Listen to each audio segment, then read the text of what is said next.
Breaking news, I'm Chad Lockhart at the local government building. Recently there was a policy introduced requiring all schools to require metal detectors. Here at this government building, the students are protesting because this means that their phones might be taken away. No peace. No cell phones, no peace. No cell phones, no peace. No cell phones, no peace. No cell phones. Due to the new metal detectors, apparently all devices, including cell phones, tablets, and laptops, are prohibited due to the time it takes to check each student.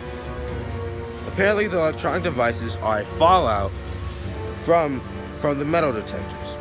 Administrators and principals say they don't have the time to distinguish between explosive devices, weapons, and student cell phone. I'm here with Tamika Johnson, Assistant Superintendent of School Procedures from the school district, who has agreed to share her thoughts and views on the subject. Ms. Johnson, what would you like to say? We have put this policy in place to provide safety for our students, but anything that can beat, buzz, or get out of hand and possibly be used as a weapon, we had to ban.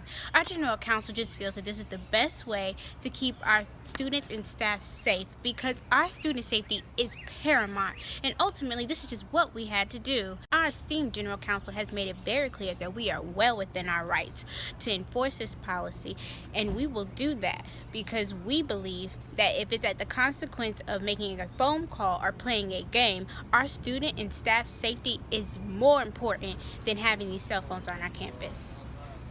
Well, there you have it, folks. The school district has done what it had to do, and the students have responded and done what they had to do as well. Protests have included refusing to enter school and demanding classes outside, throwing phones around the detector, and refusing to relinquish them, just to name a few. And it is not just the students. Some teachers, apparently equally offended, have conducted class on the lawns and face suspension of their employment.